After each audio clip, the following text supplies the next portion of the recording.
इस बार की चैत्र नवरात्रि बेहद महत्वपूर्ण है। इस बार ग्रहों और नक्षत्रों का खास संयोग बन रहा है। जानकारों के मुताबिक ये संयोग कई सालों के बाद बन रहा है और जो देवी माँ के भक्तों पर खास कृपा बरसाएगा, अमृत वर्षा कराएगा। हालांकि साथ ही कई तरह की चेतावनी भी है।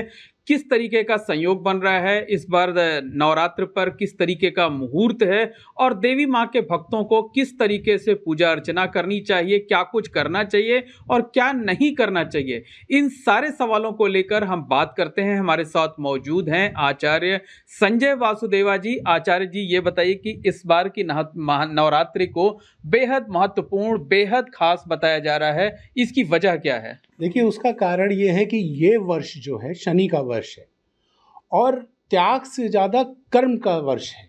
जो जो अच्छे कर्म करेगा और जो गरीबों की तरफ या उसकी सृष्टि के लिए कार्य करेगा, उसी के लिए देवी की भी उसी को आशीर्वाद प्राप्त होगा।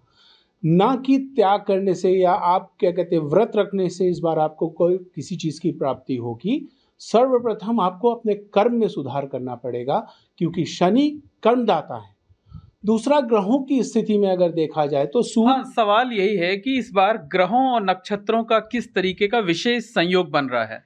देखिए, जो ग्रहों की स्थिति इस बार बनी हुई है कि बुध का वक्री हो जाना और शुक्र और सूर्य के साथ शुक्र का सूर्य के साथ अस्त होना, यानी कि ये जो ताकतवर लोग हैं जिन्होंने बहुत ताकत का दुरुपयोग किया है वो समाप्त हो जाएंगे, और जिनको चाहिए, जो कि दबे कुचले थे, जो इस अभी तक कुछ नहीं कर पा रहे थे और ईमानदार लोग थे, वो लोग वापस ये ग्रह इनको वापस लेकर के आएंगे।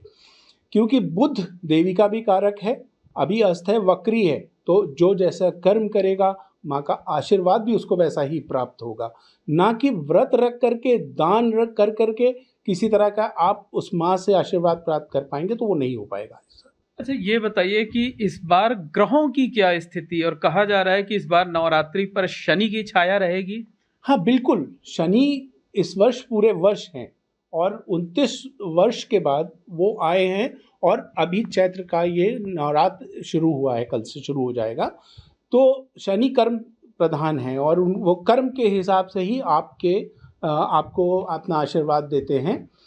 उनकी साढ़े सती, जो जिसके अच्छे कर्म होंगे उसको कोई भी उसका बुरा प्रभाव नहीं मिलेगा। लेकिन अगर आपके कर्म बुरे हैं, आपने जीव हत्या कर रखी है, आपने गरीबों का अपमान कर रखा है, किसी के साथ अपनी ताकत का दुरुपयोग किया है, तो आप तैयार हो जाइए। आपको शनि किसी तरह का भी क्षमा नहीं करेंगे और उसमें आपका माँ भी सहयोग नहीं करेगी।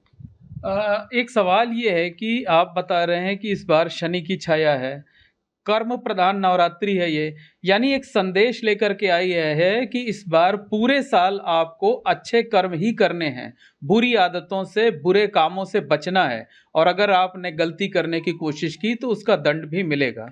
बिल्कुल, और उसका दंड देर में नहीं मिलेगा, तुरंत आपको प्राप्त होगा। इसलिए पूरी दुनिया में युद्ध जैसी स्थितियों को, जो ताकतवर हैं वो आर्थिक स्थिति से जूझेंगे, जो आज तक उस ताकत का दुरुपयोग करते आए हैं वो समाप्ति की तरफ जाएंगे, और जिन्होंने इस दुनिया के लिए यानी शनि महाराज के लिए, क्योंकि अगर आप देखिए कुछ वर्षों में तो पूरी पृथ्वी के ऊपर लोहा ही लोहा है। अगर आप कहीं जाइए तो आपको आसमान पे, जल पे, थल पे, सब जगह लोहे का वो है, तो वो शनि है और कोई नहीं है। जो पहाड़ काट दे रहे हैं, तोड़ दे रहे हैं, वो सब बंद करना पड़ेगा, क्योंकि शनि है वो, और वो अपनी सृष्टि का विनाश नहीं होने देते, और उस हर व्यक्ति को, चाहे वो जीव हो चाहे जो भी, उसको अपने अनुसार वो उसका दंड देते हैं। एक सवाल ये है कि इस बार कलश स्थापना से लेकर नवमी को जो पूर्णाहुति होती है, उस दौरान तक जो देवी माँ के भक्त हैं उनको क्या कुछ करना चाहिए और किन चीज़ों से बचना चाहिए? देखिए, कलश स्थापना इसलिए किया जाता है कि हम जो कलश होता है, क्योंकि मिट्टी का होता है, उसमें वो मंगल का कारक माना जाता है, उसके अंदर जल चंद्रमा का कारक माना जाता है, उसके ऊपर बुध, यानी जो हम कुछ बोते हैं, जौ के बोते हैं, वो बुध का कारक माना जाता है। लेकिन वो उसी के लिए फलित होगा जो कर्म से अच्छा होगा, अन्यथा उसका भी जोत का भी उसको कोई आशीर्वाद प्राप्त नहीं होगा, माँ शक्ति का कोई आशीर्वाद। तो इसलिए इस बार आप लोगों को व्रत का तरीका और स्थापना का तरीका बदलना होगा, तभी आप कुछ प्राप्त कर पाएंगे। जैसे कि आप सुबह उठते हैं, खूब भोजन करते हैं और तरह तरह के व्यंजन को प्राप्त करते हैं, खाते हैं, और फिर दिन भर चाय पीकर शाम को फिर आप भोजन ग्रहण करते हैं। ये नहीं चलेगा इस बार। इस बार आपको पूरा भोजन त्याग करना होगा। जितना आप करते हैं उतना इकट्ठा करिए और जाइए उस गरीब व्यक्ति को, उस ऐसे जीव को खिलाइए जिसके पास खाने को नहीं है, जिसके पास पहनने को नहीं है, उसको दीजिए। असली त्याग, असली व्रत ये होगा इस वर्ष। और आप अगर इसके ऊपर चलते अच्छा, किन मंत्रों का जाप करें, किस तरह से पूजा अर्चना करें लोग? सर्वप्रथम आप मंत्रों का जाप करने के लिए अपनी कुंडली को विचारिए। उसमें देखिए किस नक्षत्र पे, मीन राशि का यानी बृहस्पति किस जगह पे विराजमान है, उस बृहस्पति के नक्षत्र में जा करके देखिए कि कौन सा ग्रह है। उस देवी की साधना और प्रार्थना करेंगे या उससे संबंधित दान करेंगे, तभी आपको देवी माँ का भी आशीर्वाद प्राप्त होगा। अच्छा, ये तो आपने बताया कि किस तरीके से पूजा अर्चना करनी है, किस तरह से व्रत का पूरे नियम संयम के साथ पालन करना है, लेकिन ये भी कई बार कहा जाता है जो व्रत होते हैं, जो वो पर्व होते हैं या खास आयोजन होते हैं, कि इसमें ये काम नहीं करने हैं। तो इस बार जो 9 दिनों की नवरात्रि है, चैत्र नवरात्रि, उस पर देवी माँ के भक्तों को किन बातों से बचना है, कौन से काम नहीं करने हैं? देखिए, सर्वप्रथम तो ये शनि का है, तो इसलिए कि आपको गरीबों को, मजदूरों को, इस तरह के व्यक्ति के साथ आपको उनका अपमान नहीं करना है।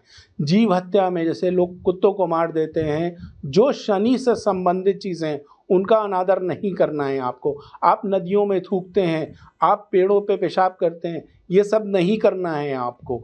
आप जा कर के बहुत बड़ा भंडारा कराते हैं और फोटो खिंचा करके सड़क पे तेज तेज चिल्लाते हैं, उससे माँ का आशीर्वाद इस वर्ष आपको प्राप्त नहीं होगा, क्योंकि न्यायाधीश के अधीन है ये नवरात्र। इसलिए आप लोग को सबको बहुत विशेष ध्यान रखना है कि कोई भी ऐसा गलत कार्य ना करें कि जिसका आपको दुष्प्रभाव आपके सामने आए।